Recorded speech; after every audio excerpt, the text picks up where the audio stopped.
எப்பொழுதும் என்னுடைய பேச்சை தொடங்குகின்ற பொழுது ஒரு தியானம் போல், ஒரு தவம் போல், ஒரு யாக வேள்வியை போல் இந்த சொல்லை சொல்லிவிட்டுத்தான் என் பேச்சை தொடங்குவது வழக்கம். அந்த வாக்குமூலத்தை இதோ இந்த மேடையிலும் தந்துவிட்டு என் பேச்சை தொடங்குகிறேன். யாருடைய உதடுகளில் ஒளிந்து கொண்டிருக்கக்கூடிய சொல் நம் வாழ்க்கையை மாற்றும் என்று நமக்கு தெரியாது. அது எந்த புத்தகத்திற்குள் ஒளிந்து கொண்டிருக்கிறது என்று கூட நமக்கு தெரியாது. எவ்வளவு சீக்கிரமாக அந்த சொல் நம்மை வந்து சேர்கிறதோ நம்முடைய வாழ்க்கையில் அவ்வளவு சீக்கிரமாக மாற்றம் நிகழும். ஒரு மிகப்பெரிய துன்பம், துயரம் என்ன தெரியுமா? நம் வாழ்க்கையில் நாம் பலகாலமாக காத்திருக்கக்கூடிய அந்த சொல் இதோ வந்து சேரக்கூடிய அந்த சூழ்நிலை நிகழ்கின்ற அந்த வினாடியில விதியின் வசத்தினால் பக்கத்துல இருக்கிறவங்க கொஞ்சம் தள்ளி உட்காருங்கன்னு சொல்லுவாங்க.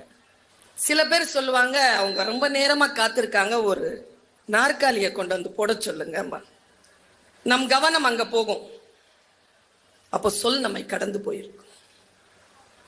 மறுபடியும் அந்த சொல்லுக்காக நாம் காத்திருக்க தொடங்கினால் அது ஒரு சுத்திட்டு வரதுக்கு 30-40 வருஷம் ஆயிடும். யார் ஒருவர் சொல்லை கவனமாக கேட்டுக்கொள்கிறார்களோ, வந்த நோக்கத்தை யார் ஒருவர் முழுமையாக புரிந்து கொள்கிறார்களோ அவர்கள் ஜெயிக்கிறார்கள்.